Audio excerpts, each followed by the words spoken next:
I know.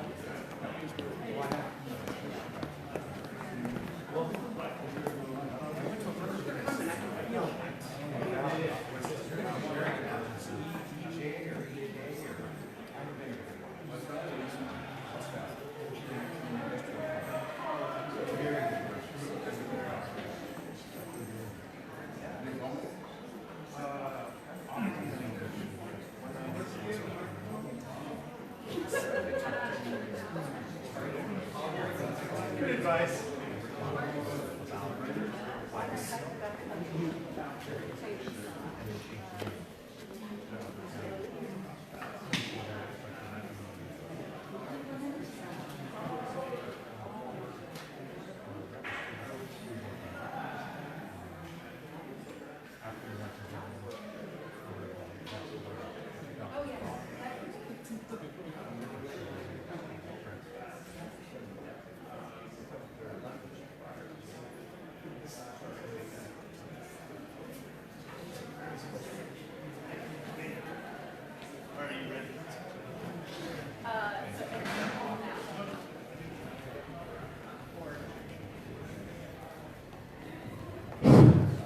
Okay, I think we're going to start, even though we still have some people migrating in into this capacity crowd that we've assembled tonight.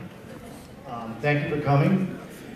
This is the Skyway West Hill Community Service Area meeting. If you were going to another meeting, like Toastmasters, you're in the wrong place.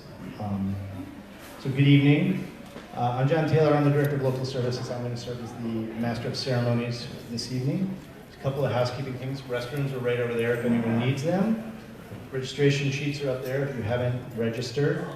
If there is anybody here who needs translation services, Norma, right there, is our translator for Spanish. So, si hay gente aquí quien habla en español, tenemos un traducero aquí, se llama Norma.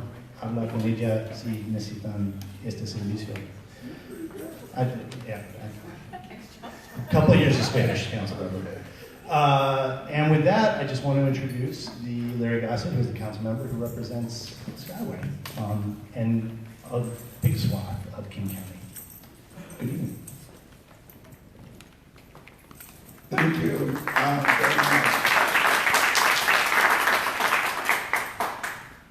I'm joining Mr. Taylor as well as many, many other officials of King County government out here tonight to answer and respond to any questions that you have about our government's commitment to being supportive to those issues, problems, challenges out here in this community that impact you and your family.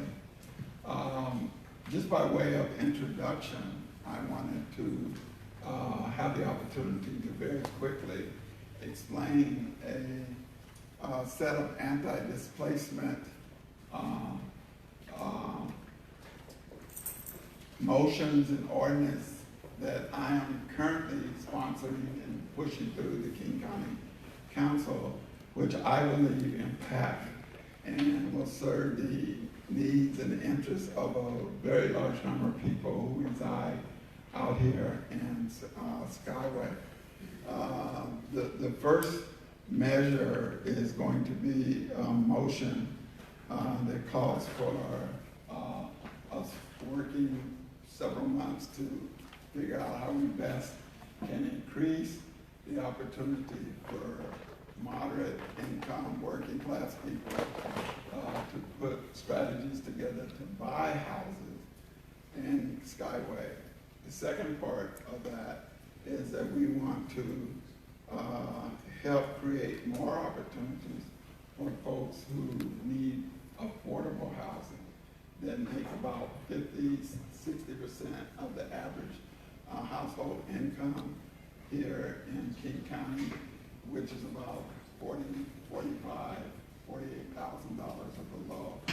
We think that increased rental opportunities should be expanded for people in that situation, and we're putting our government on task for figuring out what we can do resource-wise, flexibility, and developing regulations or even changing some existing regulations to facilitate more of the working class and poor people, particularly those of color who reside out here, to be able to stay in this area. And that's why we have something that we call an inclusionary housing strategies, where because we are the regulatory agency and we let people know who want to develop out here or tear down existing structures and build new ones, what it is that we will allow them to do in terms of replacement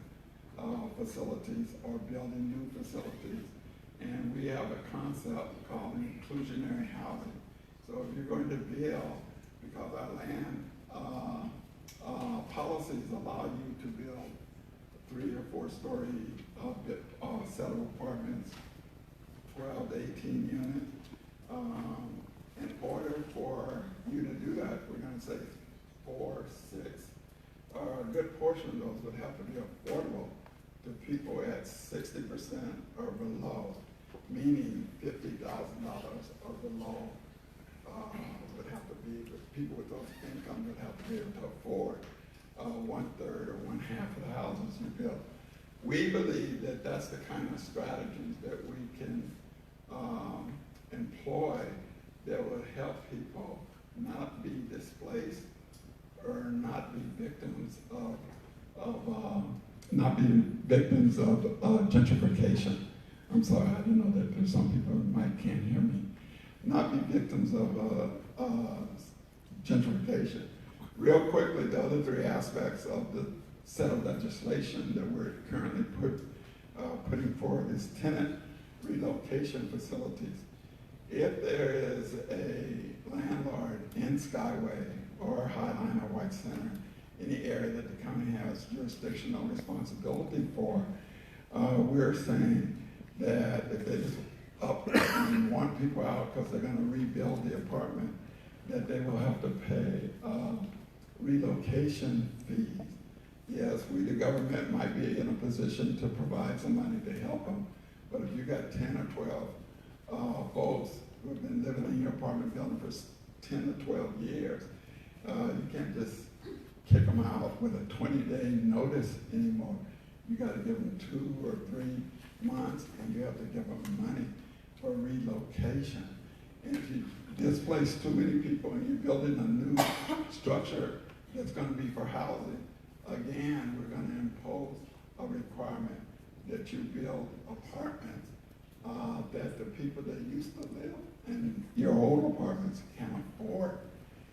We believe that these policies will end up being very helpful. Last but not least, just cause eviction is a big issue all over Martin Luther King Jr. County. Right now, except for in the city of Seattle, a landlord can just wake up one morning and send you a notice saying you're evicted because you were 2 days late on your rent or you need that apartment for someone else. We do not think that's fair. We think that there needs to be just cause that the government recognizes as legitimate before you can just up and evict people. And we're developing a set of criteria that will have to be adhered to in the future. We only have jurisdiction in unincorporated King County because King County has 39 cities. Each of those cities have their own city council and mayor, and they make the rules for the use of land in their respective areas. We have the authority for making decisions as it relates to about half of all the land space in King County. It's called unincorporated King County. And our focus right now is on Skyway and White Center as the areas that we are putting studies together to figure out how we can maximize our ability to do some of the things that I just shared with all of you. Later on, there'll be a little more time for me to respond to any questions that you all as residents or workers out here in Skyway have related to what I have just shared with you, or I'll be willing to delve with any other questions that you have. We think that putting a little more pressure on landlords to pay capital gains and linkage fees. And earlier, I think yesterday, we had a group of people come down from Skyway, and they said we have 4 or 5 marijuana stores out here. Where does the profits from those stores go? We believe we'll be able to work with the state legislature, particularly ones that represent District 37, and try to get some changes that are beneficial, like if you're making money out here selling marijuana, it's legal, yes, but the money should stay in the community from which it comes. Those are the kinds of efforts that we're putting forth right now. Thank you. John, who is next on the agenda? Because we're going to have questions a little later. I think next we have Julie Wise, if I'm not mistaken. That's our elections director, I believe.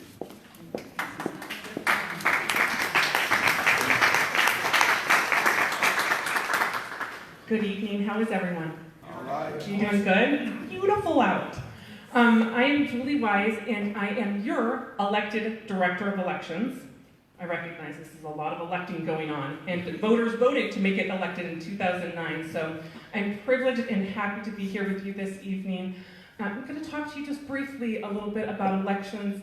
It would help me to know my audience a little bit. Do you mind if I ask you a couple questions? Are you a registered voter? Do you like to use, I'm going to ask you, Dropbox or the mail? Dropbox first, to return your ballot. Wow. How about the mail?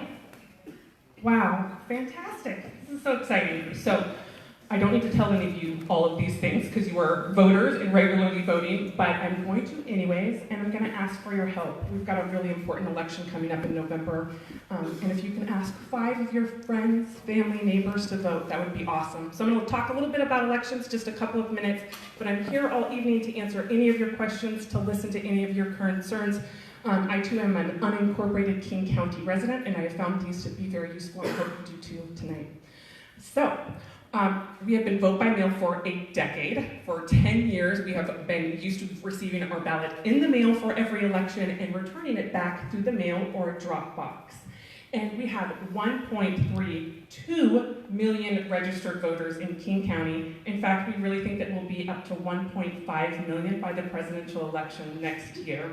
So just a little busy at the office. And I do just want to give a shout out to Robin and to Haley that are here from King County Elections. We've got a great booth in there, and if you have any, we are happy to provide you with vote buttons, stickers, any sort of swag, and answer any of your questions. So you're registered to vote, you vote regularly, then you are going to love this news, folks. We have a lot of voting going on in the next year, right? So we're going to have our November 5th general election, which again is a super important election. It's our local year. It's the odd year when we have local issues on the ballot. I will argue the most important election year is our odd years. These are really about races that shape our community, and sadly, it's the lowest voter turnout elections that we see in Washington state. Last year, we were able to do 76% turnout for our midterm elections, which is the national average is 50%. And in our presidentials, we do 82 or 84%, and then come the local year. So help me help get people engaged in this election, please. But we have a lot of voting opportunities next year. So we're going to have our special elections in February and April. We're also going to have a presidential primary in March, which is a little bit unusual for us Washingtonians, because we're going to have to declare a party preference if we want to vote in that election, state law. Then we're going to have our primary in August, and then our November presidential election. So lots of opportunity, but don't worry, we've got your back. You will always receive your packet from us about 3 weeks before Election Day. You're going to receive your ballot, got all the information in it, and a voter's pamphlet from us. So we will make sure that you get each of those for all of those opportunities.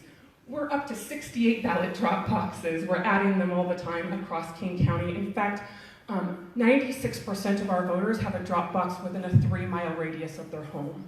So we really want to make sure that voters have access. Remember, ballot drop boxes close right at 8 p.m. on Election Day. We can't keep them open until 8:01 or 8:02.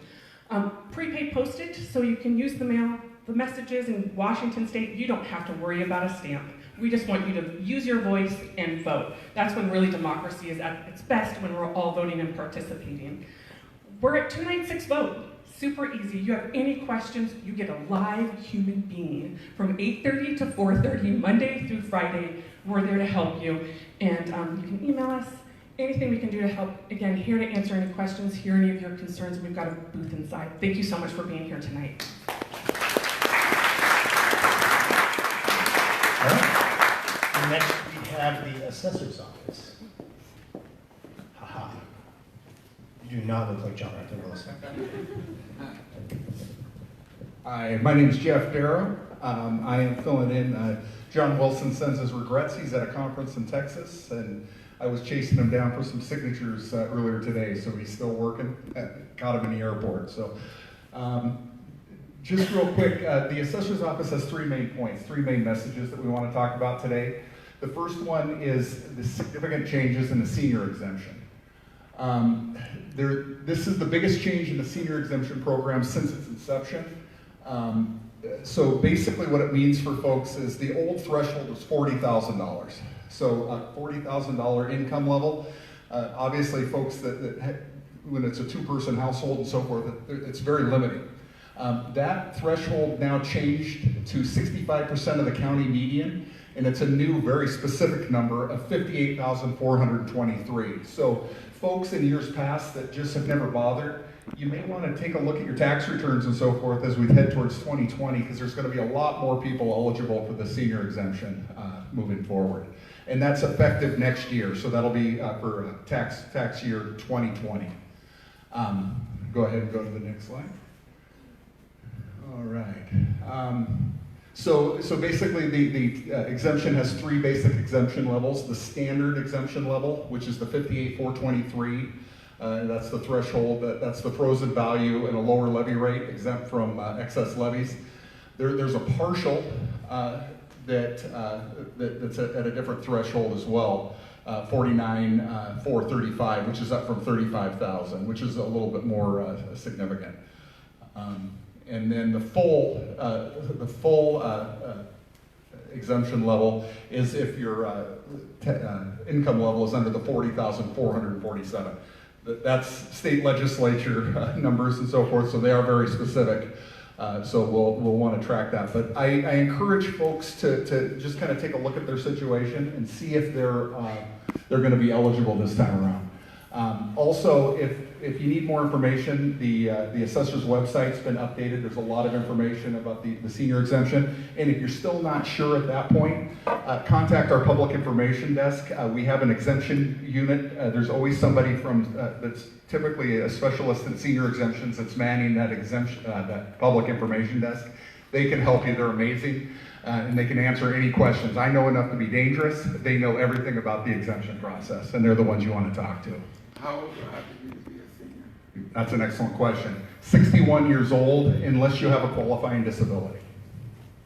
So the question was, how old do you have to be to qualify for the exemption program? 61, absent a qualifying disability. Is that for all of the levels? I had thought I remembered saying 65 for the full. So for the beginning, it's 61. I have more information, and if we want to clarify that, we can pull up the website. I have my iPad with me, and we'll get all those questions answered with specificity. So, all right. A lot of you probably noticed this summer you got your annual valuation notice. Pretty much King County wide, the assessments have moderated significantly. Obviously, anybody who's read the newspaper seen that the market stabilized to a certain extent, and the Skyway area is no different. So, in years past, we might be seeing double-digit increases and so forth. Not so this year. So it's a fairly modest increases coming from the assessor's office for the most part. So as you can see down at the bottom point, the properties in the Skyway area 25, which includes Skyway, Lake Ridge, Bryn Mawr, that even folds into downtown Renton. The average increase across the board for single-family households was 4.7%. All right. And the last point I wanted to make, and this really gets back to the point that Julie Weiss was making about elections. the assessor's website has a tax transparency tool. And with those local ballot measures that are out there, this allows you to actually see what those ballot measures mean in terms of dollars and cents in your assessed value. So school levies and so forth. A scenario that I always talk about when I'm talking to taxpayers out in the field and folks and homeowners is you get these school levies that come on that are replacing existing levies. So, you know, is that going to raise my tax bill, or is it just replacing an existing levy and is it a wash? The tax transparency tool will give you that instant feedback so that you can understand. So I definitely recommend folks, when you get your ballots and so forth, go to the assessor's website and take a look at the tax transparency tool. So it's a pretty cool thing. So I want to thank y'all for letting me be here. I just wanted to make one more note. I'm a local product of this area. I went to Lake Ridge Elementary School, Dimmitt Middle School, graduated from Renton High School. And I remember playing soccer out on this field right out here back when it was Earlington Elementary. So I want to thank you all for coming out. I will be here to answer questions, and I'll also be back in the back corner afterwards if people want to come talk to me. Thank you very much. And next, we have Major Jesse Anderson, who's going to be talking a little bit about how safe things are. Good evening, everyone. Wow. Hi, I'm Jesse Anderson. I am your precinct commander. So I serve at your pleasure, providing police services up in the Skyway area. I also oversee White Center, Boulevard Park, and what we have is South Park and Vashon Island. So kind of a broad range of areas that I'm responsible for overseeing. So I'm here today to talk to you a little bit about Skyway and what we're working on. But I also want to make note that I'm here. Accompanying me is Deputy Jennifer Esham. She is actually what we refer to as boots on the ground. She is your police officer up here, as there are many others that work with her, but she's also very well connected with the community, and she's here to help answer some more specific questions that you may be working on, dealing with maybe a problem neighbor or some other type of crime issue in your neighborhood. So this is the Skyway area that we cover here. We call it our K8, which we refer to as King 8 district. You can see that's all our area, all of unincorporated Skyway. And go ahead and go on to the next one, please. This is our Q2 stats. Those are our dispatch calls for service. So 1,211 dispatch calls for service. I don't know why it says White Center. I guess that did get changed, but that's, yeah, but that's Skyway. So you can go on to the next one. So this is Skyway, otherwise known as West Hill, as you all know, crime trends for 2018-2019. In the blue solid line, that's 2019, and the green jagged line, 2018. And I'll explain what these mean here. So Part 1 crimes are more of your violent crimes, person crimes like homicide, assault, rape, obviously very serious type crimes. And Part 2 crimes are lesser, not necessarily, doesn't mean that people aren't victimized by this, but property crimes, drug crimes, some other kind of lower level crimes that fit among the category of property crimes. And so as you can see that the trend line there with Part 1 crimes is pretty, along that 50 mark there, 50 per month there in 2018, and then there's obviously a drop there you see for 2019. So that's actually really good news. And I've got another chart here. I'm not sure if it's on this one, but this is really significant for me for Part 1 crimes. So last August there was 59 Part 1 crimes, and this August there was 27. So it's taken a pretty significant downward trend. So that's obviously good news for all of us. And Part 2 crimes have kind of been along that same trend there, around the 50 mark, a little bit higher there in May. And a number of things that can happen, like there could be an increase in like commercial burglaries or auto theft or other types of property crimes that all of a sudden take a jump, and then we start working that. We have the detectives on it and the patrol deputies to concentrate our efforts in that area to try to reduce that type of criminal activity. And you can see the auto theft there. There's a little bit of a spike. That was in 2018 there in August. And that's not totally unusual in the summer months. Usually you'll start seeing more of that like when school gets out and the kids are looking for extracurricular activities. And then Buck's, that's actually a violation of the Uniform Controlled Substance Act. That's drug crimes, and you can see that trend line there. And a lot of that's generated by our own proactive police work, and it could be like on a traffic stop where we arrest somebody and we find drugs on them, or our proactive team and a set team in plain clothes. They may be serving search warrants, building cases on Drug House, and they go out there and serve a search warrant, come up with drugs during their search. All right, and then gang-related activity, pretty low there. That's very specific to a certain category, as you can understand. You know, it's more or less what we've identified as being gang-associated, gang-related, and robberies are pretty low there actually. Which is good news, obviously, that we're keeping those down there fairly low. And commercial burglary, same thing during this trend here with the last 2 years. And residential burglary has kind of gone up and down, so that's an area that we would start focusing more of our attention on. Well, obviously Skyway and West Hill is primarily residential, so it makes sense that you're going to see more of the residential burglaries than you will commercial burglaries. And one thing, just kind of as a side note, I started my career working in the White Center, Skyway, Burien area back in '91. And what was always unique about Skyway is, for the most part, there would be, it's kind of sleepy, right? From a standpoint of police activity. Not a lot going on, but when things happened, they're all centered around a club that was by Skyway Bowl back then, and Skyway Bowl, a lot of our activity there would pop up, and it would be, violent type crime. I mean, people are getting shot and stabbed, and I noticed that being back here, things have changed. It's better, definitely. I mean, there's still issues that we need to work on, but certainly things have evolved and improved over the years. And that might be the last slide you have for me. It is. So I'll be around for a little while. I've got to run off to another event that I'm working at, but Deputy Esham will be around to answer any specific questions on what's going on in your neighborhoods. Thank you very much.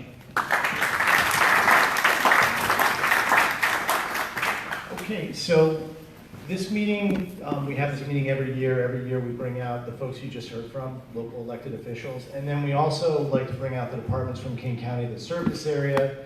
And just really quickly, one of the changes this year with the creation of the Department of Local Services is we're, for the first time, gathering data about how we're performing in the unincorporated area, not only for the entire 250,000 people who live in the unincorporated area, but for community service areas specifically. So those crime statistics that you saw, I think they've always been available, but we asked for them, and we're going to be putting them into quarterly reports. And those statistics will get better over time as we get more data from the Sheriff's Office. And it's kind of the same thing for everyone you're going to hear from tonight. And we're going to have some slides up here that have a lot of numbers and are kind of boring.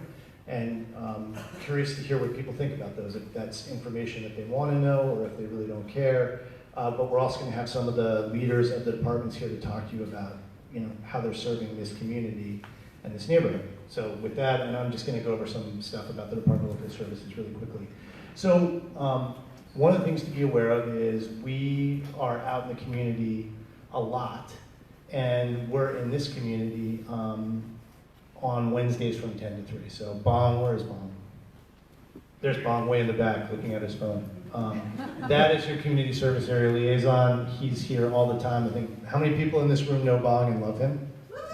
There you go. So that's one of the ways that we're interfacing with the community, is through the community service area representatives. But we're doing that countywide now. We've been doing that here for a number of years. We're starting to expand that program out to other community service areas. People who live here probably don't care that much because you've been getting Bong for years, but other people are starting to enjoy Bong elsewhere in the county. Since the creation of the department, we've been out a lot, so this is sort of what we do. We gather data. We have a bunch of people who just gather data and churn through data. That's really boring. then people like me and Bong and David over there get to go out and talk with people in the community.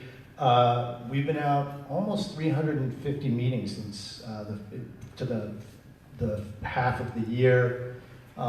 We've been out a lot everywhere, and I think we have a map that shows that. If you go to the next slide. You went the wrong way. I did. You're going, there you go. So that's sort of where we've been. Just a graphical representation of where we are. We're trying to be everywhere in the county all the time and be much more present so that people, if they have things they're concerned about, they can tell us and then we can work on fixing them. So we're doing town halls right now. You're in one right now. Enjoy it. But we're going to be out on Vashon next week, Federal Way, Snoqualmie Valley, and we are wrapping up the sub-area planning effort for Skyway, West Hill. How many people went to a meeting for the Skyway sub-area plan in this room? Okay, good. That is coming out on September 30th. It'll be transmitted to the council along with the comprehensive plan, and then Councilmember Gossett and his colleagues will have the opportunity to look at that and make changes to it. We feel like we've done as good a job as we can do of reflecting what we heard from the community, but there may be things that we missed, and if we did miss things, this is the form you can go to have our errors or oversights corrected. We're beginning the planning process in White Center, so we're going to be doing the exact same thing that we've done here over the last year in White Center over the next year, and then the Snoqualmie Valley after that. And I think that's it for me. Next slide. Okay, great. So just be advised that you have a local government now. I mean, one of the changes we made this year was adding a lot of services in that room in there. You could register to vote. You could license your pet. I hope he's licensed. She's licensed, sorry. I won't tell anyone if she isn't. We want to bring services to you. People should not have to go downtown to get things from their government. They should be able to be in their community and get them. And so one of the things that we're going to be doing more of is when Bong is doing office hours, we may be adding services there. We may bring the Department of Planning and Environmental Review out, or permitting now, to give people advice on building permits and things like that. So we're just trying to make your government more apprehendable to you immediately here in the community without you having to travel to Snoqualmie or to downtown Seattle. With that, I'm going to introduce Rob Gannett, who is the Director of Metro Transit for King County.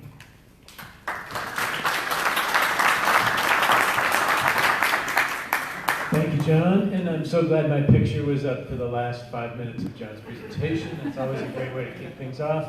My honor to be here. I lead King County Metro. I'm the General Manager. I wanted to give a quick overview of what's going on. Please, let's go to the next slide. But before I do that, I just want to give a shout out to my awesome community engagement team. Wave your hands out there. Jeremy, you included. You get to wave your hand. First, we send teams like this all over the county, and we don't send them out because we want to tell you what we're going to do. We send them out because we want them to ask you, what do you need and how can we serve you better? And this just happens to be one of our outstanding teams. Every one of them is, of course, outstanding, but this is an especially outstanding team, including Jeremy Victor, who was born and raised in this general area and knows more about transit than I ever will. So you are well served. He's a senior planner in our organization. He's the kind of guy that's going to figure out how to get things done. Even more, in terms of getting things done, is our outstanding Deputy General Manager, Terry White, who I'm actually going to share the stage with because he has a more compelling story than I do. He has honest community credibility. I was born and raised in Montana, so I'm a transplant. Terry's from here. Real quick, I'm going to give the intro, and then Terry's going to come in and give some additional background information on this. King County Metro Transit has a huge task in front of it. That is, right now we offer about 4 million hours of annual service. Over the course of the next 20 years, we need to increase that to 6.5 million hours of service. That is a significant amount of growth, right? To put that in a different sort of context, right now we have about 400,000 daily rides.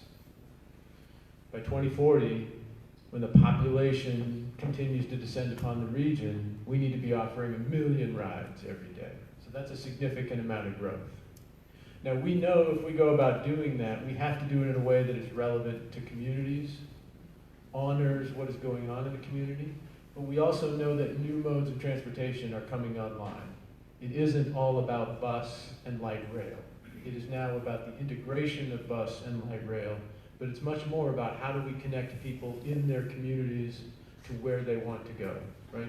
Within their communities, not all trips pointing to downtown Seattle. We need to help people make east and west trips, but we also need to help people figure out how to get from Skyway to Tequila, right? Or different places throughout the county that don't follow those nice, neat north-south lines.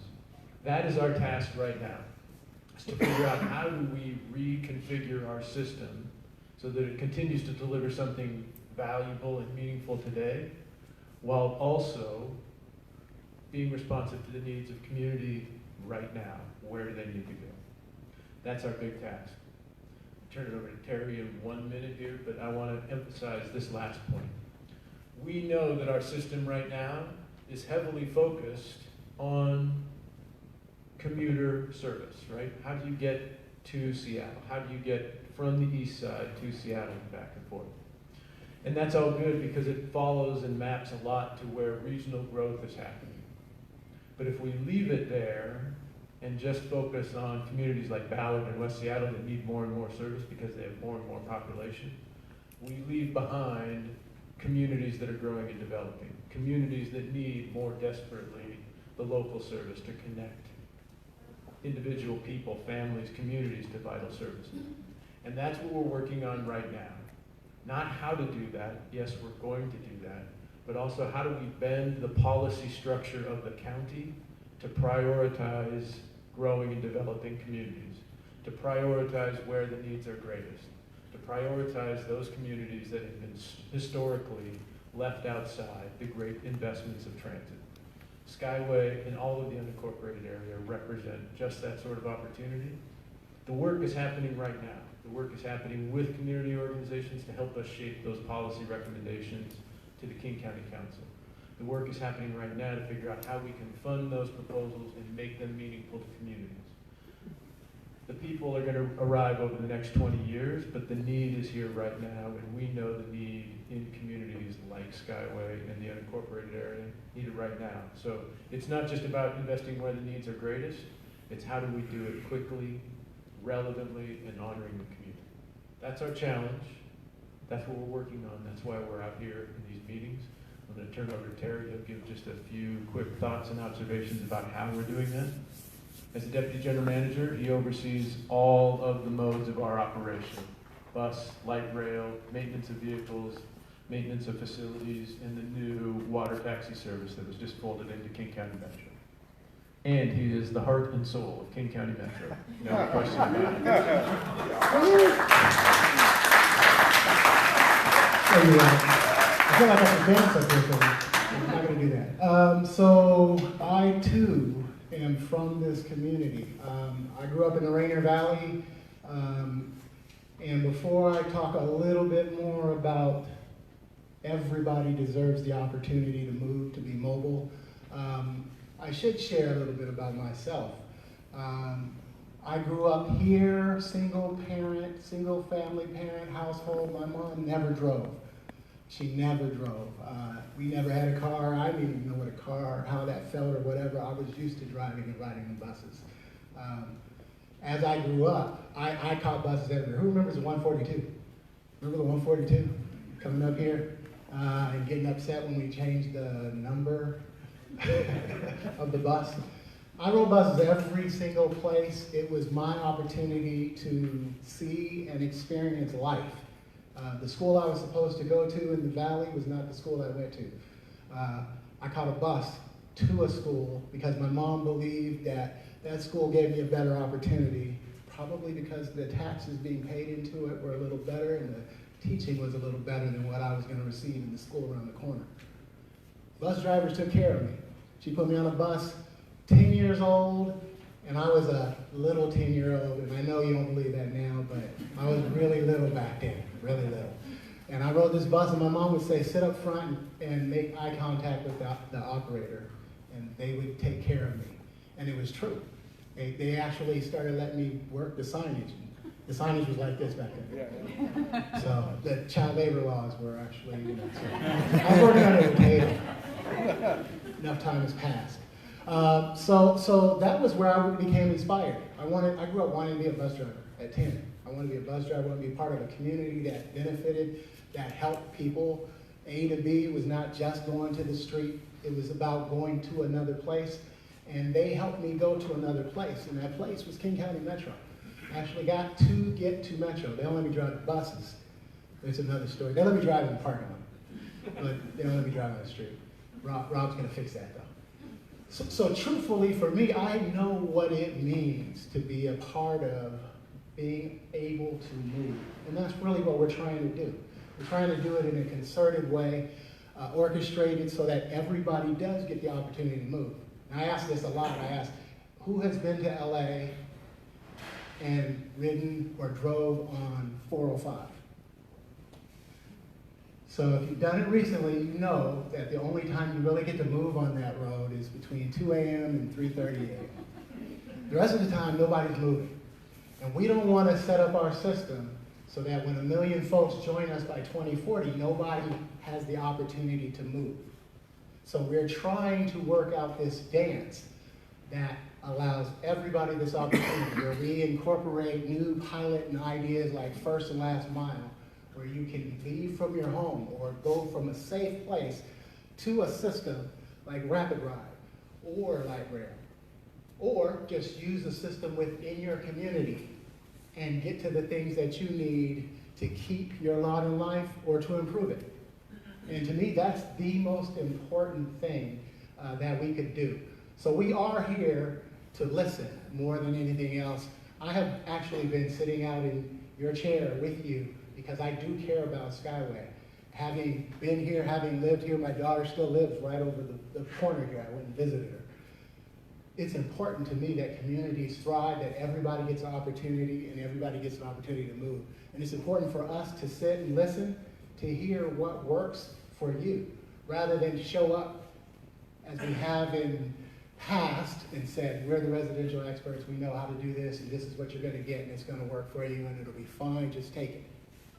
It's better for us to come out and say, what are you experiencing, and what do you need, and how can we help, how can we partner with you, along with the rest of the county. What can we do with you that helps you right now and into the future? So I'm going to be quiet, sit down, and begin to listen to the question, because that, to me, is the most intriguing piece. I heard a lot from the last time I was out here with you about displacement, about we want these things, but we don't want you to do this, and then we can't afford to partake of it as well. I heard Councilmember Gossett saying that as well. So I'm going to sit down. Thank you for this opportunity. It is important for us to partner with you. So if you have questions for us, please come talk to our team, and we will do our best to be with you. Thanks.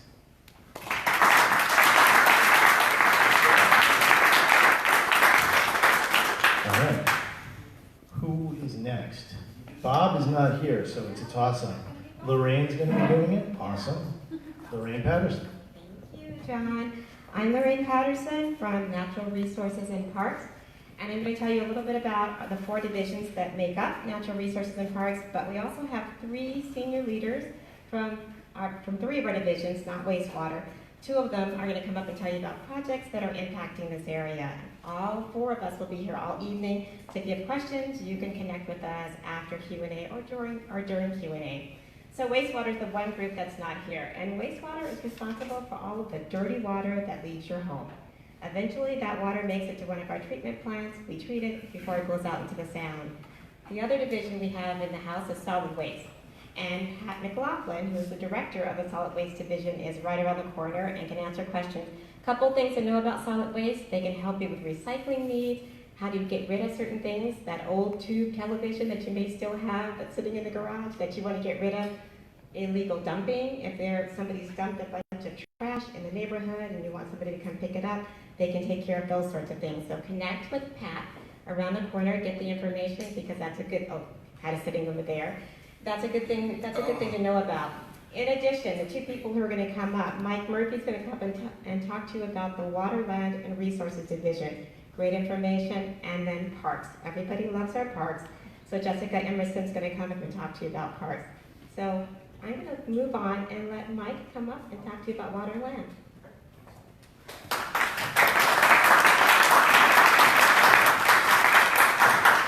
Thanks, Lorraine.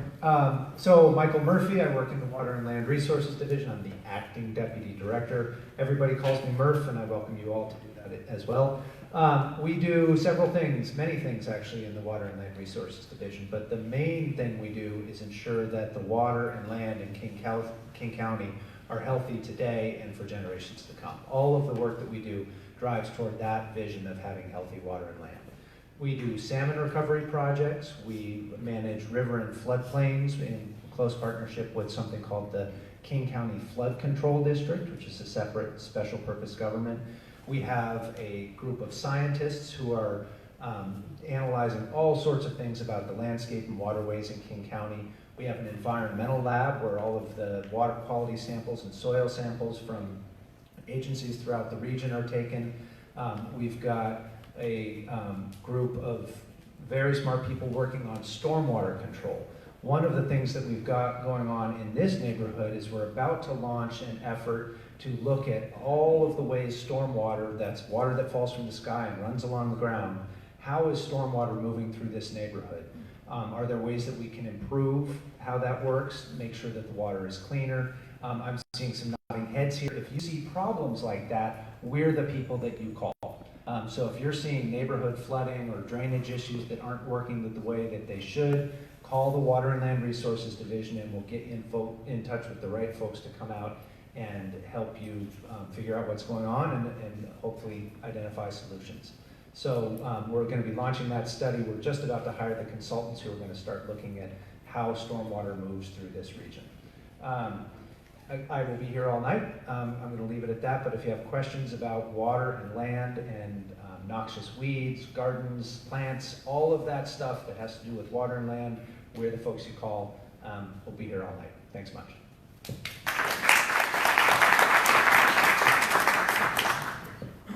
Hi, I'm Jessica Emerson. I work for King County Parks. I'm also an acting deputy director.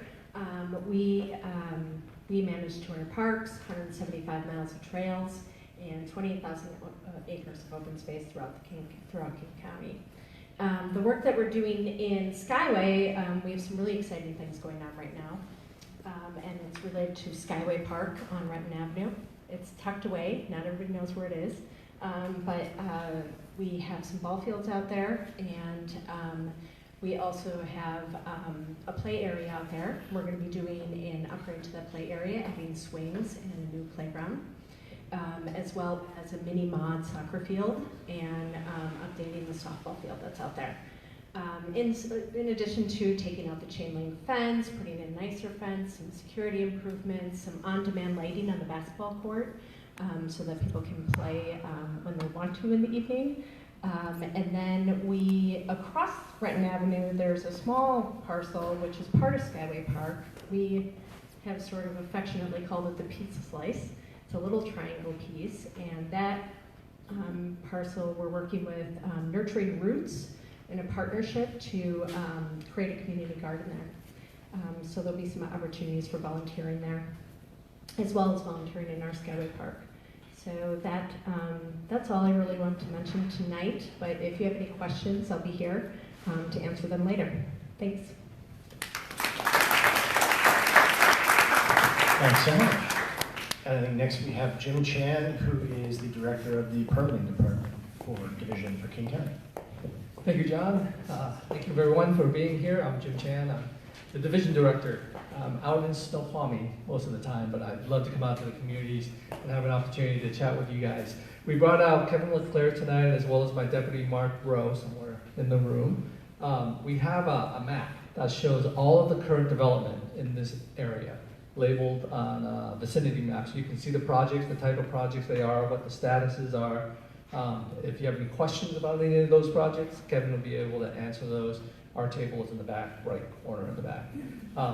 inside? Yep, right inside one of our tables. As John mentioned, the major thing we're doing in Skyway is the Skyway sub-area plan, which is going to be delivered at the end of next week to council. So great job, Kevin, and everyone that participated in all the community meetings that we've had to engage with you guys. So we're very happy and excited that we'll deliver a plan that the council, including Councilmember Gossett, can approve by, I believe, June of next year. The other things we do in permitting, as you may not know, is we also have code enforcement. So one of the big groups in our office is that we receive complaints from the community on enforcement issues, things that like trash or abandoned cars or graffiti, other things that you may, on our website, file a complaint, and then we will follow up and investigate those things. So we do about 1,000 cases of, that's the next slide. We do about 1,000 cases of code enforcement every year. So our Porter stats are right there at the very bottom. And we have 6 officers that cover the entire county. Enforcement cases are tough sometimes. Sometimes they're resolved voluntarily, sometimes they take years. So Mount Anderson is an example. Many of you may know that took nearly 30 years to resolve, but we're getting close. There's a lot of backstory to that. I was not here 30 years ago. The other thing we do primarily is permitting. We do about 10,000 permits a year and do about 10,000 inspections a year. So we do a lot of permits. We do a lot of code enforcement. We do sub-area plans. And then the one last service that we provide is fire marshal services. So we do burn bans, we issue fireworks permits, we do the inspections of fire systems in commercial and residential housing, we check hydrants, we work closely with the fire districts and can answer questions and do status checks on applications. 2 exciting things that we're doing, we're moving a lot of our permit applications online. The first quarter of this year, 23% of our applications were applied for online. You didn't have to come to Snoqualmie. By the second quarter, it was 52%. We anticipate by the end of this year that we would up that number to over 60 to 70% because we're launching more and more opportunities online, so you don't have to drive to Snoqualmie. So we have information videos on our website that shows you how to access our information, our statuses, our permits, how to apply for them, how to research your own property, your neighbor's property, look at enforcement case status. So all of that is online. If you have any questions about that, please come see us. At the back table, we'll give you more information on that. We'll be here tonight too. Thank you very much. Thank you, Jim. And next we have Ruth Harvey, who is the Deputy Director of Roads. Thank you, John. Hi, everybody. What did I do to deserve being last in a long evening of speakers? I don't know, John, and I don't even get my picture on the wall.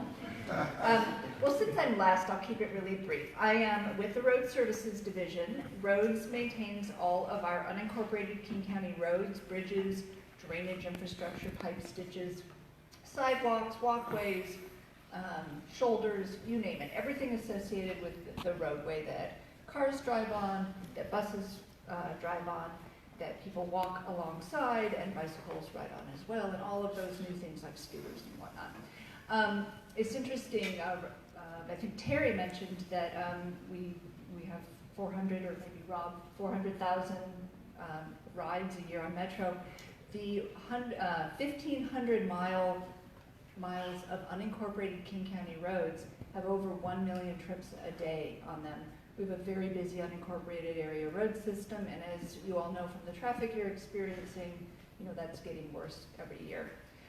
Our agency in this community is really focused on maintenance and safety. Safety is our top priority, and with a very limited budget, we are able to do a very limited number of capital improvement projects. And people, really want and need and deserve those projects, but our budget is only about 1/3 of what it would take to provide the services that folks want and need and deserve. So we're doing our best. We focus on safety. We focus on taking care of the infrastructure that is already in place and making it last as long as it can, and then a limited number of improvement projects. In this community, some of the projects that we either have finished recently or are currently planning, we recently paved Beacon Coal Mine Road. That was finished last month. We're working on a school pathway project near Lake Ridge Elementary School in partnership with the City of Seattle. And we have been designing the third phase of the Renton Avenue sidewalk projects. The design is almost complete. We do not yet have construction funding. We went for a grant that we unfortunately didn't receive, so we're going to have to really make an effort to get a different grant to finish that project, a really important part of the community to finish that phase 3. We also are replacing and taking care of some guardrail, and then we have miscellaneous other projects having to do with the drainage system that helps keep the water from destroying the roads or flooding properties. Some other interesting things we're doing in this community. Did anyone notice that we cleaned out the planting strips on Renton Avenue?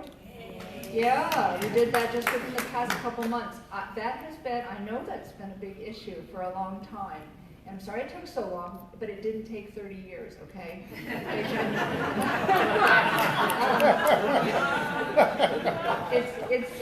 It's really hard. It's a wrong standard. Yeah. So we got it cleaned up. Next steps are still, under discussion about how to use those properly for a community asset. Let's see, what else is going on? We will be doing some sidewalk repairs. I know there aren't a lot of sidewalks, and certainly not as many as you would like out here, but we do have a special program this year and next year to do some sidewalk repairs in this community and also out in the White Center area. This year was their turn. We should be seeing, the next round should be coming out here. And that's a good segue for me to mention that we do have folks here today that you can tell about problems that you've seen out on your roads. We have some cards with our 800 number. If anybody needs those, Margot, would you wave your arms? We have some cards we can give out to you. We also have, at our table, we have the ability to enter what we call a service request directly into our computer system. So if you have a problem or know of a problem that you'd like investigated regarding road safety or potholes or any kind of a problem on the road, you can go to our table today and they'll enter that service request for you on the spot. And this phone number can be called at any time, 24/7, to report problems, and they'll get them to the right person. Let's see, speaking of the right person, the other thing that we wanted to share with you is that November through March, we start a night shift of our maintenance crew, so there'll be more people available during the winter to respond to problems that you have, so I think that's reassuring. And let me just introduce a few more people before I get off the stage.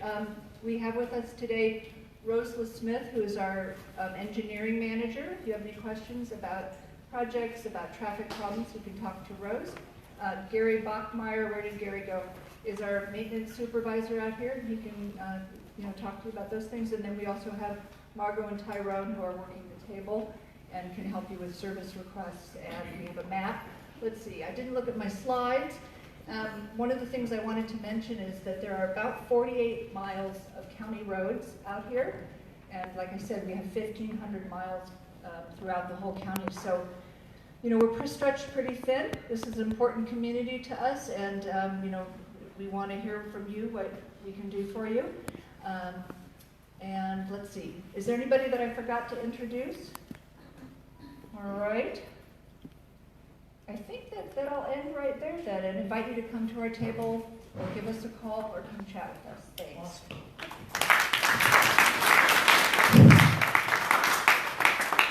So that's all of the talking that we bureaucrats have to do.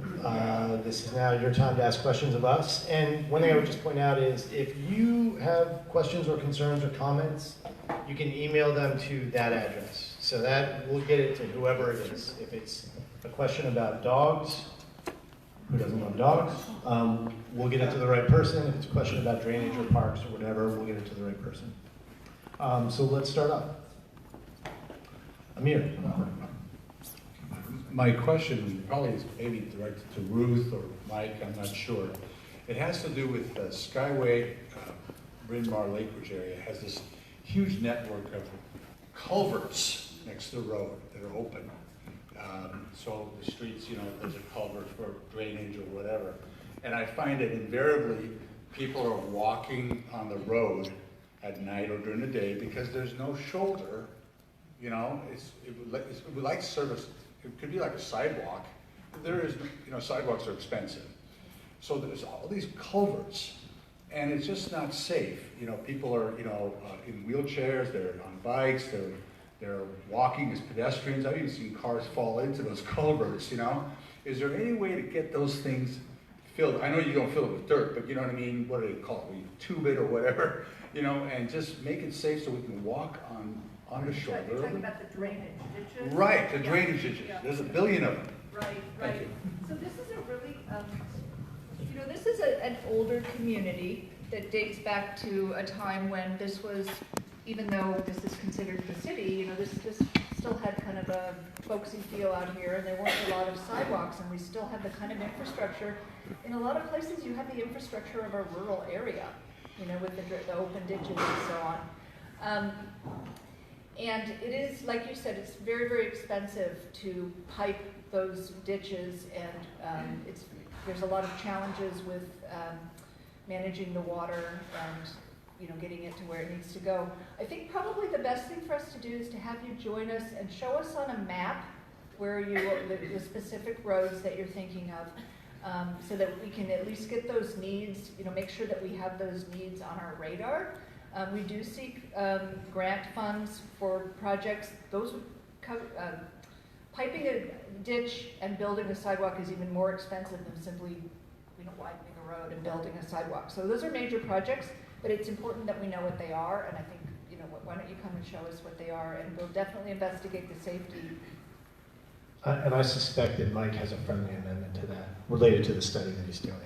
Just in addition, that if this is part of the drainage network, and it sounds like it is, that I would I'll give you my card when we're done here and invite you to get in touch with us, and we'll come out and take a look at it. I can't promise that we would do anything because, as we said, it could be very expensive. But let's understand it and understand this perspective from the community, especially as we launch into this study to look at what opportunities we have to fix this network. So I'll get you a card. Mark? Thanks. This also is connected to roads and I guess county budget as well, Councilmember Gossett. I do appreciate the fact that there's repairs going on for sidewalks. But one thing we found particularly in the area over on the west side of the hill, is that when sidewalk repairs are done, trees are removed and never replaced. And in urban areas, trees actually reduce the kinds of health effects that hot weather causes. So what we could use is some more budget for the kinds of sidewalk repairs that are done, because that replacing trees right now hasn't been found in that budget. Or other programs like the 3 Million Trees program, or other things that are promoted by King County government to be put into action here in this government. Depending on where the sidewalk project is, we might not put trees in because it could be a clear zone. There may be safety reasons why we may put a tree back in.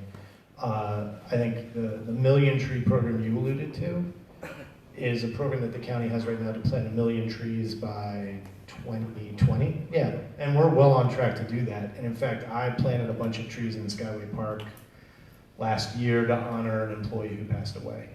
So I think we planted about 200 trees that day in the park. So they may not be appropriate in the road right away, but we're planting trees all over King County. We're planting trees in urban unincorporated King County and very rural King County. Next question. Oh, come on, someone must have a question. Here we go. I'm sorry, we got beat to it back here. We'll get to you next. Could you tell us what steps King County is going to do to protect the election system, integrity of our elections? I can't, but I know a very charismatic woman who can. Who never gets questions, so this is awesome. Thank you so much for that question. There you are, sir. Thank you so much for that question. I'm really proud to say that Washington State is running the most secure elections in this country. And part of that has to do with because we're vote by mail. And vote by mail provides an opportunity to have a paper trail for everything. In Washington State, we don't vote on computers, we don't vote on memory cards, we vote on paper, and we have retention of those paper ballots for a presidential election or a federal election for 22 months. That we can always go back to. I'm also really proud to say that I was the first election administrator in the entire country to ask the Department of Homeland Security to come to our facility in Renton to make sure that our facility that's counting the ballots of 1 million plus voters is safe and secure. I'm also the first auditor or elections director in the state to ask the state auditor's office to do cybersecurity in our system to make sure that our defense lines are up to protect our electoral system. So I'm really proud about the security that we have in Washington State. We have a whole entire webpage dedicated to it as well, and I'd be happy to talk to you more about those security pieces. Thank you. Thank you. Yes. Okay, my voice is pretty loud, so I'm going to have to speak softly.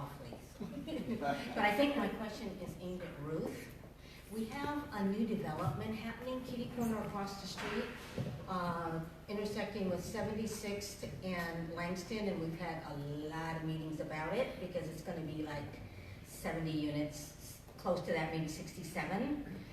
And there is no sidewalks coming down the hill on 76th or on Langston. And I'm wondering who's responsible for putting in sidewalks if they're gonna have that huge development for safety reasons. It's actually a Jim and Kevin question. Yeah, and stoplight, because right now it's a four-way stop. I've been hit almost 6 times that I can remember off the top of my head at that four-way stop. And I spoke to the gentleman who I guess, owns the property, now owns the property and the project, and he said that he is not responsible for putting in stoplights, that it's costly, and he was told he doesn't have to put in any stoplights, but I'm really concerned. Right, so I can speak to a couple of those things. So the project is called Earlington Village. It's a mixture of single-family homes and townhomes on the property. They are going to be building sidewalks on Langston, on 76th, and I think it's 128 on the upside of it. Yes. So all 3 sides of the property are actually going to have sidewalks wrapping the entire, so curb, gutter, and sidewalk. Okay. We haven't seen the final engineering design, but they're required to have that. That's part of the approved site plan that was part of the preliminary plat. The intersection right now is still planned to be a 4-way intersection with stop signs. I'm not a traffic engineer, so I can't speak too deeply about the reasons behind it, but they look at the number of vehicles going through the intersection, and they basically determine there's a thing they call warrants, and they determine whether or not a light is warranted based on the analysis, and they did not find that it was quote-unquote warranted. I can't get much deeper into the details of it, but when they get to final design, so it goes back in and the applicant actually has to submit engineering plans, and those will get looked at again by our engineers and by our King County Roads traffic engineers. They look at it one more time before they go and actually construct it. So there's another round of review that happens, and I would say continue to keep track of it and let us know that that's a concern so that we can look at it one more time, because things can change between the time that we approve it and then the shovel hits the dirt. And they haven't even submitted for that engineering review yet. So it's still a ways out for us to look at it. But that's one of the parts of our sort of negotiation and the review was to make sure that we got sidewalks on all 3 sides, because as you said earlier, this is kind of this area especially has very rural feel to it. But when new development comes in, we look at the pattern of development that's come in, and by getting the sidewalks on all those streets, it means the next person that looks at another property on that street, we would point to Earlington Village and say, they're putting in sidewalks, you're putting in sidewalks. So it starts to build that pattern of connectivity of sidewalks, which is something we know the community really wants and needs to get people be able to get out of the house and walk on a safe environment. So, yeah. Okay, thanks for addressing that, and I'm excited about the sidewalks.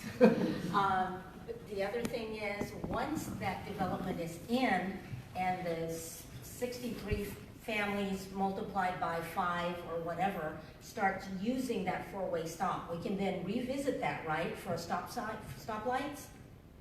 So I won't speak for roads, but I know that that does come up from time to time. So county traffic engineers, what we do is we actually take a look at all of the intersections, usually the major intersections, and we check all the warrants that he had mentioned before to see whether or not warrants are met. And we look at 2 ways, 4 ways, all ways, and signals to see if those are warranted, and that's when we identify them, add them onto a list, and put them in our priority array, and that will identify, the top needs to be constructed. So it will go on the list eventually. Okay. I would really love to have your card. Oh, okay. Yeah, you guys can connect. Thank you. All right. Next question. There we go. Hi, I'm not sure who gets this question, but maybe a follow-up to this one is, do we have any statistics on public safety for pedestrians? I spoke to some great people from Metro, and knowing how limited our budget is on road services and the need for sidewalks along main arterials like MLK, where we've got families and small children walking on the shoulder, is a real concern for me, and how we're going to address that. So I'm glad you asked that question. So actually the county, King County does look at crash reports, and we look at more than just pedestrians. And we have a draft 2018 because we have to wait for all of the 2018 data to come in, and they usually don't come in until like midsummer of the following year. We have a draft 2018 report right now. Start looking at it. Sorry, I don't know what's going on. In fact, I just got it in my hands just today, a draft report. I haven't had a chance to review it yet, so I can't really tell you what the trend is, but we are looking at that to identify what the needs are, what the trends are, and all that kind of stuff. So we're comparing the county versus other locations in the state, and we're also looking at the rest of the United States. So let me just, I have a friendly amendment to that.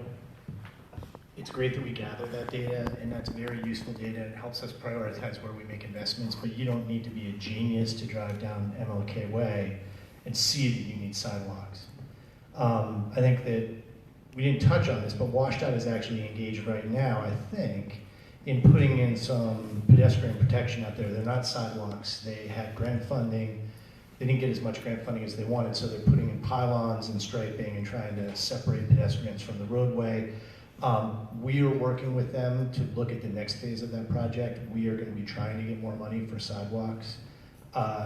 Just having spent a lot of time here over the last year, you don't need to tell me that you need sidewalks on MLK Way. There's no question about it. And I think one of the things we're doing is trying to see if there are ways that between departments we can marshal resources to make some things begin to happen so that we're addressing some of these issues and we don't have to be held hostage by the priority list that roads has, because they just don't have a lot of resources. And we'd be waiting a long time if we worked our way down that priority list. And so grant funding is a great way to jump over that list. If we can get grant funding for special projects, we can begin to do things much more quickly than we otherwise would have. Can I add a request that we pursue more green infrastructure solutions versus gray? I mean, maybe we can use vegetation. I think that's a great comment. And I think one of the things that Mike's study is going to be looking at is, I was Mike. I'm the former Mike. I was Mike. A year ago, I was Mike. And stormwater, I'm a real nerd. Stormwater is like one of my great passions. I actually really believe in better stormwater management. So you need to understand that the way stormwater infrastructure was built here in most of King County was in like the 1970s through the 1980s. And it's really outdated and not very effective at managing stormwater. One of the big environmental challenges we have is to retrofit that stormwater infrastructure, which is why they're doing the study, is to figure out what's going on with the stormwater. There are real opportunities to improve roadways, sidewalks, and green stormwater infrastructure when you do those studies and you see where the opportunities are. Not to lead anyone down the primrose path, those are really expensive projects. They're not inexpensive to do. But some of the investments, when you look at Brent Ave, that stretch of Brent Ave that was done, that integrated green stormwater infrastructure, swales with new sidewalks. And those are the sorts of opportunities we want to be looking for. Does that answer your question? It does. It does help. I just want to add, as a resident, I think the safer our communities are is a reflection of more people being out on the streets. And the way that we do that is by having ways for people to get around on bikes and on foot. And so I think that you're probably already doing this, but looking for cross connections and synergies with other departments that help to provide co-benefits amongst other services in the community. And I know maybe there's some grant opportunities. But I mean, that's why the King County Council created the Department of Local Services. That's why the executive and the county council, Councilmember Gossett, directed us to create this department so that we're the ones who are supposed to be looking for those synergies. Question? She had her hand up. Oh, okay. We'll get to you. So I have a few different questions.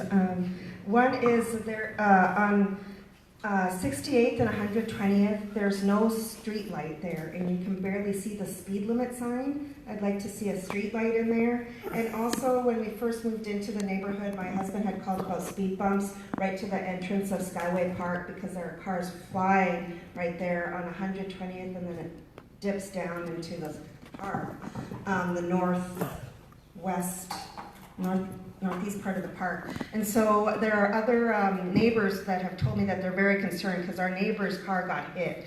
And I actually reached out to Councilmember Gossett's Chief of Staff, Cindy, who sent my email to Larry Evans, who was so graciously, not kindly, sent my email to local services, and I got no response. And he must have not gotten a response because he asked for a response in regards to getting some safety, like speed. I know I was told speed bumps can't even be a thing in King County, that's in Seattle, but at least a four-way stop there or something, because there are 2 apartment plexes further down the road, and there are tons of people just flying from there, just not even paying attention to the speed limit. So what does it have to happen? A person die? You know, there's children in that area. Second, what is being done about helping people to get into their own homes? Like, is there, I know in other cities, like where I moved from, there was like a community land trust program that was done to help people get into their homes. So I'm just wondering if there's a program that Unincorporated King County plans to do. And then third, it'll come to me. Let me go on 1 and 2, and then if 3 comes to you. So first off, on 1, I apologize. So you should have gotten a response, and I don't know why you didn't get a response, because we have a pretty good system for getting things from council member offices and then getting to departments and then getting answers back to people. So let's connect afterwards, and we can get all of your information, and we'll be sure you get a response, and we'll go out and look at the spot. Ruth yells at me a lot because speed bumps are really problematic to build and maintain, and sometimes they can be more destructive than signage and other traffic calming devices. But we can do something. I mean, if it merits some kind of a traffic calming strategy, we can do that. So that's your first question. So we'll talk afterwards and we'll get all your information. And I'd like to quickly respond to her question about community land trust.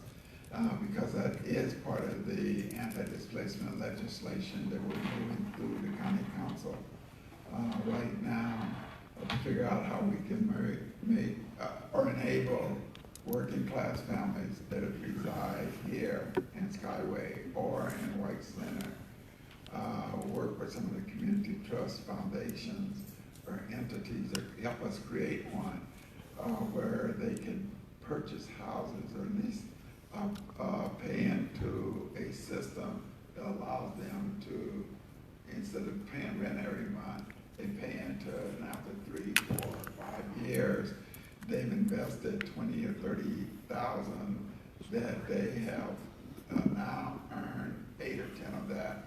Half of that is part of it's owned by their family rather than all the money going to rent. So we're trying to figure out land trust that allow people at least to be partial owners of a apartment building, street of housing, or just a complex that like exists in some places in the city of Seattle where they're purchasing and paying, and they're going to get some of the money out of it through the collective ownership. And that's in addition to the fact that for renters, we're looking at inclusionary zoning strategies that would allow people that have been living out here to stay in their houses, or if they can't stay, if new developers come in, they have to give these people first priority in getting back into Skyway since this is their historic area residence. It's creative, but it's also kind of tricky to figure out how to make all this work. But we're moving down the road to ensure that that happens. And you have a third question that you now remembered. So you had talked about earlier about the pot stores that are here and not investing into the community. I'm just wondering if whether there's an idea or if whether something's already out there to have a pocket of money of businesses and residents investing into the awnings and the local businesses in the area to help them fix up their businesses and that kind of thing. What we have, actually, the guy with the microphone is your economic development manager for King County. Yes, doing some refreshing community streetscaping updates is something I would like to do. I like that program idea. I know David Dahl did something very similar in White Center, so we're looking to do a program that might be able to pool community resources together to do something to make improvements, talk to some of the also local church leaders. There's a lot of churches around Rainier Avenue that have space in there. Some may be open to finding a way to work with community to make improvements. So yeah. And I'm happy to give you my card too and chat with some of those ideas as well. Hi, I know there was a feasibility study done for a community center. And just was wondering if you could share any details. Yes. Is that could be included in the plan? Happy to. Blah, blah, blah. So, in the sub-area plan, the Councilmember Gossett, asked us to add on to the sub-area plan two things: an equity impact analysis of the sub-area plan for Skyway and a comparison of services across unincorporated King County, which we did. And he asked us to do a feasibility study on a community center for Skyway, which has been something that Skyway Solutions had been asking for a long time. And actually, Skyway Solutions did a feasibility study on a community center. So they funded out of their own pocket a feasibility study for a community center in Skyway that identified potential sites and generated some cost estimates on what that would be. The previous executive director expressed some frustration in me when we started this process, saying, you know, we did a feasibility study, why are you guys doing another feasibility study? And I said, that's a really good point. So essentially what we did was we took the feasibility study that Skyway Solutions did and updated the numbers, because that was done in 2014 now, I think, or 2016. The numbers were old. And what we found was, one, construction inflation would make a community center more expensive than what was originally projected. So I think originally it was in the $10 to $20 million neighborhood for a community center, depending on what was in it. Based on what the Parks Department is seeing around the region, that number is now more like 30 to 50 million, depending on if you had a pool and other things that make it very expensive. But I think the biggest part of it is we actually, in doing the study, we identified some potential partners that you could bring in to make this happen. So it is attached to the sub-area plan. It'll be transmitted to the council on September 30th. You'll have the opportunity to kind of take a look at the work that we did. We went back and looked at all the sites that were identified in the original feasibility study. We updated the numbers and we put some operations and maintenance numbers, and then we have a section in there about what potential partnerships there could be that might enable us to move a community center forward. Why those partnerships are important is it's important for folks to understand that the Parks Department, the King County Department of Parks, is no longer in the business of building or operating community centers. I think they have one remaining community center that they keep open in White Center, but they basically divested themselves of all their community centers a number of years ago when they sort of, like many other departments, had hard financial times. So if we're going to move a community center forward, it's going to need to be a collaborative. It's going to need to be the same sort of thing we've done with everything else we've been talking about here. You gotta bring a bunch of people together to make it happen. I think the significant thing about that study is that feasibility analysis was done by the King County Parks Department. It's attached to the Skyway sub-area plan. It will be a document that's adopted by the King County Council if the County Council adopts it, and it becomes kind of part of the canon of law that is King County. So it's our formal document, and it gives us a starting place to go from. Question from online. What's happening with VIA? Will it be expanded to include more of West Hill? I do not know the answer to that question. Who can answer that question? Metro? So I can kind of answer this question. The Via to Transit pilot is jointly funded by Metro and the City of Seattle. And it extends into Quilla and to the Skyway area a little bit. So we have two questions. Can we extend the funding, and can we continue to expand that model to other areas that would benefit from it? So the intention is, yes, to continue the Via to Transit model, yes, to expand it to other areas, but right now, because it's a pilot, it's dependent on the City of Seattle and Metro being able to identify the additional funding to do that. There's also some concerns expressed by the county about the model for the contractors that are doing the work for VIA. So we want to continue to be assured that those workers are getting fair treatment, including fair benefits and fair wages. Right now, we are assured that they are, but that's a big test question as we move pilots like that forward. But undeniably, it is it's a great program. It is increasing ridership. It is increasing access to transit. It is helping people get from their job to public transit or to their community in a way that previously they were using their cars. So we're all for it. It's just contingent on funding and making sure it has a long-term viability, not just in this area, but in other areas too. Can you just quickly tell them what VIA is? What kind of transportation? Yeah, or I could get one of the planners up here. So real quick, VIA is what we either call sort of a first or last mile solution. It is kind of like an Uber or Lyft, except that it is a ride share. So this VIA shuttle service, you can dial it up and say, I need a ride. It will come to a certain area and pick you up, and it will bring you to a limited area like light rail, or vice versa. It will pick you up at light rail and take you back to a limited drop-off area near your home or wherever you're headed to go. And it works great. Thank you. We think it's great. We are really intent on expanding that service. That's great. Next question.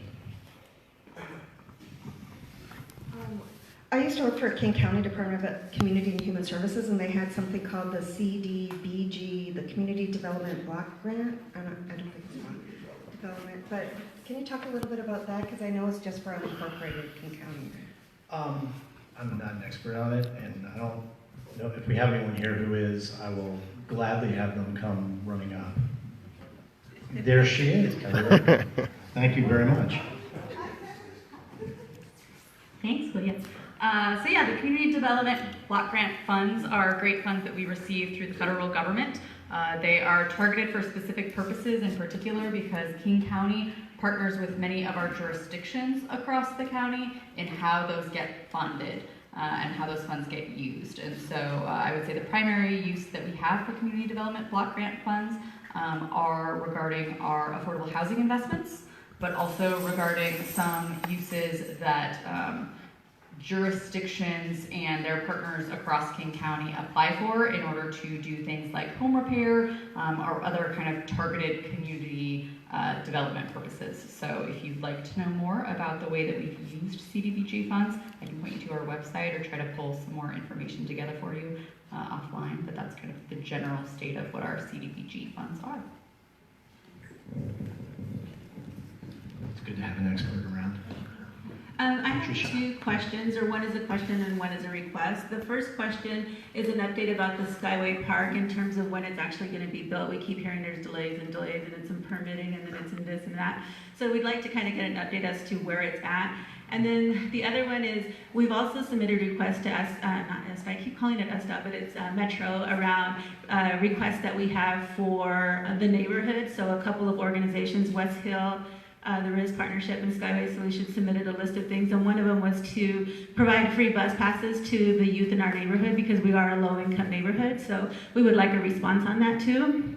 And then the third thing that I would like to request, and I don't think you can do it today, but I would like to see kind of like the investments that have been targeted to Skyway, financial investments, and broken down by all these different departments that you said and how it compares to other areas in King County. Okay. Because I'd like to see the equity around that. Yeah, I get it. Why don't we start with parks and then Rob or Terry can answer the Metro question. So Skyway Park, the improvements that I talked about earlier, you're right, there has been some delays along the way. How many years now of delays? Exactly. I can't answer that exactly because I don't know when we actually started on sort of the idea formation on that.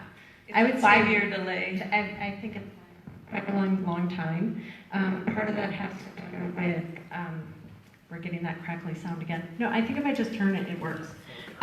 So I think you're right, there are delays. I just was speaking with Cynthia from the water and sewer district. Part of those delays was a result of that because whatever we do in the park would need to be torn up for their project. And she can speak more to that project. But the water is off at the park. Correct. And we can't. If it's off, why is it? I mean, because we have to wait for the water and sewer district to do their work. So that is a big concern as far as getting the water on, the bathrooms being able to be used. But the work that is being done under the ground would tear up any sort of improvements along that part where the improvements are happening. So that is about to go out to ad, and construction for that is supposed to begin, I think, later this year. I'm looking at Cynthia to nod. She is nodding. We also are submitting our permits, and our construction should be happening in 2020 and completing in 2020. So I know that's longer time, but that is. So then how does that impact budget? Because normally as you wait 5 years, the cost to do these improvements increases. So then what you end up doing is cutting things that you were intending to do because now you have less money to do less of what you had planned to do. So then we're back to losing things that were priorities in the neighborhood because now you've waited 5 years and now it costs way more money to make it happen. So what are you cutting that the community wanted to actually see at the park? So at this point, the plans that we put out, I think in the last 2 years have not changed. We also put more funding in the budget through our parks levy that just passed. We have 5 high priority sites that we're doing development on, and Skyway Park is one of those high priorities. So this is additional funding in addition to what is existing to do the improvements that we talked about over the past 2 years. No, nothing got cut. Yes. Yeah. So I can also, if you want to, we can exchange information and I can share sort of more detailed timeline on how and where we are in the process, if that'd be helpful. Yeah, and that would probably be helpful in the newsletter that you all send out so that the community, because that is a conversation that happens quite a bit, is people asking what's happening, and we don't know, so. That's fair. And can I just add also that community garden that we're doing with Nurturing Roots, that construction is happening this year. So. Cool. And then on Metro Service and the list of requests that were made, who wants to respond to that? Terry? Great.